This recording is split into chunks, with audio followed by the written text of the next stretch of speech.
Welcome to my educational channel విద్యా ఉద్యోగ సమాచారానికి స్వాగతం.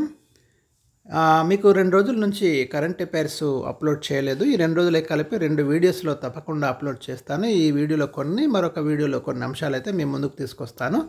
ఛానల్ని ఇంకా ఎవరైనా సబ్స్క్రైబ్ చేసుకోకుంటే వెంటనే సబ్స్క్రైబ్ చేసుకోండి. మీకు చాలా అప్డేట్స్ వస్తూ ఉంటాయి. కరెంట్ అఫైర్స్ కావచ్చు, లేదా ఇతర కెరీర్ గైడెన్స్ సంబంధించిన అంశాలు కావచ్చు, అనేక అంశాలు అయితే నేను ఇస్తున్నాను. ఇక్కడ ఇవాళ ప్రధానమైనటువంటి వార్త, అన్ని దినపత్రికలలో మనకు ఏదైనా క్వశ్చన్ ఈ ఆర్టికల్ నుంచి వస్తుందా అనే కోణంలో చూద్దాం. ఇది పెద్ద వార్త అయినప్పటికీ కూడా మనకు కావాల్సిన ఇన్ఫర్మేషన్ ఇక్కడికి వెళ్ళి తీసుకుందాం. బీహార్ ఉంది కదా, మన భారతదేశంలో ఒక ప్రముఖ రాష్ట్రం బీహార్, దాని రాజధాని పాట్నా. సో ఈ బీహార్కి నితీష్ కుమారే ముఖ్యమంత్రిగా ఉన్నారు ప్రస్తుతం. అయితే నితీష్ కుమారు నిన్న అనుకోకుండా రాజీనామా చేయడము, ఆదివారం 28 తారీఖు జనవరి మళ్ళీ సీఎంగా ప్రమాణ స్వీకారం చేయడం అసలు చాలా వింతగా అనిపిస్తుంది మనకు. ఎందుకు రాజీనామా చేసిండు, ఎందుకు మళ్ళీ సీఎంగా ప్రమాణ స్వీకారం చేసిండు, ఎందుకు ఇది వార్త అయింది, ఇవన్నీ సందేహాలు ఉంటాయి.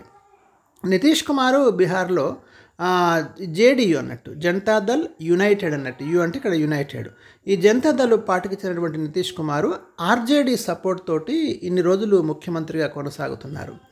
ఆయన అంతకుముందు ఎన్డీఏలో ఉండి ఎన్డీఏ నుంచి బయటకు వచ్చిండు. ఎన్డీఏ అంటే ఇప్పుడు నేషనల్ డెమోక్రటిక్ అలయన్స్, బీజేపీ ఏదైతే సెంట్రల్లో గవర్నమెంట్ ఉందో వాళ్ళ యొక్క కూటమి, అందులో నుంచి బయటకు వచ్చి ఆర్జేడీ సపోర్ట్ తోటి అక్కడ బీహార్ ముఖ్యమంత్రిగా ఉన్నటువంటి వ్యక్తి ఈ నితీష్ కుమార్.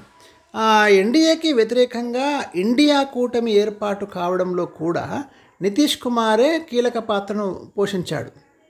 కానీ ఇప్పుడు ఈ ఇండియా కూటమి కూడా చీలికలు కావడం అనేది మనం గమనించవచ్చు. ఈ దెబ్బతోటి ఆల్మోస్ట్ ఆల్ ఇండియా కూటమికి కోలుకోవడం అనేది కష్టమే అని ఇక్కడ విశ్లేషకులు కూడా భావిస్తున్నారు.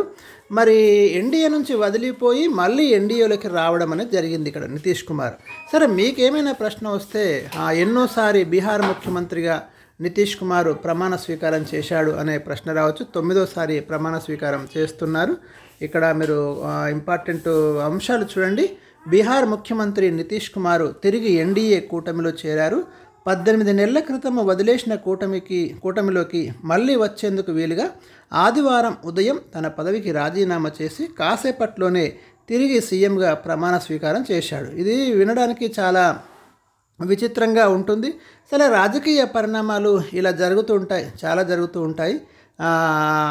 అక్కడ ఉన్నటువంటి అవసరాలు కావచ్చు, వాళ్ళ అవసరాలు, అక్కడ ఉన్నటువంటి సిచ్యువేషన్కి అనుగుణంగా ఇవన్నీ కూడా, ఈ పరిణామాలన్నీ మనం ప్రతి రాష్ట్రంలో గమనిస్తుంటాము. బీహార్లో కూడా అదే ఇక్కడ జరగడం అనేది మనకు గమనించాల్సినటువంటి విషయం. ఎందుకంటే ఎత్తుకు పై ఎత్తులు ఉంటాయి రాజకీయాలలో. రాబోయే లోక్సభ ఎన్నికలను దృష్టిలో పెట్టుకొని మరి బీహార్లో గరిష్టంగా ఎంపీ సీట్లు కొల్లగొట్టాలనే ఉద్దేశంతో కూడా ఎన్డీఏ నితీష్ కుమార్ని ఆహ్వానించి ఏదైతే ఎన్డీఏలో చేరినటువంటి వ్యక్తిని మళ్ళీ తీసుకురావడం అనేది ఇక్కడ జరిగింది. ఓకే, అక్కడ బీహార్ గవర్నర్గా ఉన్నటువంటి వ్యక్తి పేరు ఇక్కడ ఉంది మనకి, రాజేంద్ర ఆర్లేకర్. గవర్నర్ పేరు గుర్తుంచుకోండి, రాజేంద్ర ఆర్లేకర్. ఇప్పుడు బీహార్ ముఖ్యమంత్రి ఎవరు అంటే ఇంకా తడుముకోకుండా నితీష్ కుమార్ అని చెప్పండి. Okay, next article. పార్టీ ఫిరాయింపుల నిరోధక చట్టం సమీక్షకు నర్వేకర్ కమిటీ. ఇలాంటి చాలా జాగ్రత్త అండి, ఎందుకంటే బిట్లు పడతాయి వీటి మీద. పార్టీ ఫిరాయింపుల నిరోధక చట్టం అనేది మన ఇండియాలో 1985లో చేయబడింది, 1985. ఇది 52వ రాజ్యాంగ సవరణ ద్వారా రాజీవ్ గాంధీ హయాంలో యాంటీ డిఫెక్షన్ లా అంటాము. అంటే ఒక రాజకీయ పార్టీలో గెలిచి మళ్ళీ ఇంకొక రాజకీయ పార్టీలోకి జంప్ కావడం, ఇవన్నీ మనం చదువుతుంటాం కదా. అలా చేయడము అయితే వారి యొక్క సభ్యత్వాన్ని కోల్పోవడం కిందకే వస్తుంది. వాటిని నిరోధించడానికి ఈ పార్టీ ఫిరాయింపుల నిరోధక చట్టాన్ని గవర్నమెంట్ తీసుకొచ్చింది. అది సరిగా ఎంతవరకు అది పకడ్బందీగా ఇంప్లిమెంట్ అవుతున్నది అనేది వేరే విషయం అనుకోండి, చాలా ఉన్నాయి దాంట్లో. అలాంటి ఒక చట్టం మీద రివ్యూ చేయాల్సినటువంటి అవసరం వచ్చింది అని గవర్నమెంట్ అనుకొని ఇవాళ ఏం చేసింది అంటే, మన దేశంలో అమలులో ఉన్న పార్టీ ఫిరాయింపుల నిరోధక చట్టంపై సమీక్షకు మహారాష్ట్ర అసెంబ్లీ స్పీకర్ రాహుల్ నర్వేకర్ అధ్యక్షతన కమిటీ ఏర్పాటు చేసినట్లు లోక్సభ స్పీకర్ ఓం బిర్లా, ఇప్పుడు ప్రజెంట్ లోక్సభ స్పీకర్ ఎవరు, ఓం బిర్లా అయితే అనౌన్స్ చేశాడు. ఒక కమిటీ వేస్తున్నాం మేము, ఈ చట్టాన్ని వాళ్ళు సమీక్షిస్తారు, ఇంకా దీన్ని పకడ్బందీగా ఇంప్లిమెంట్ చేయడానికి వాళ్ళు సూచనలు ఇస్తారు. అది అవసరం ఏర్పడింది, అది ఇంప్లిమెంట్ చేయడం అనేది వాళ్ళు చెప్తున్నారు. సరే, మరి పార్టీ ఫిరాయింపుల నిరోధక చట్టం అనేది మన భారత రాజ్యాంగంలోని 10వ షెడ్యూల్లో చేర్చడం జరిగింది. మోస్ట్ ఇంపార్టెంట్ అండి information, number of times questions ఉన్నాయి ఇక్కడ. రాజ్యాంగంలోని 10వ షెడ్యూల్లో ఉన్న ఈ చట్టం చట్టసభ సభ్యులు ఇష్టానుసారం పార్టీలు ఫిరాయించకుండా నిరోధిస్తుంది. మహారాష్ట్రలో శివసేన చీలిక వర్గాల పిటిషన్లపై ఇటీవల తన నిర్ణయాన్ని వెల్లడించిన నర్వేకర్ ప్రస్తుతం ఎన్సీపీలోని 2 వర్గాల ఫిర్యాదులపై దృష్టి సారించారు.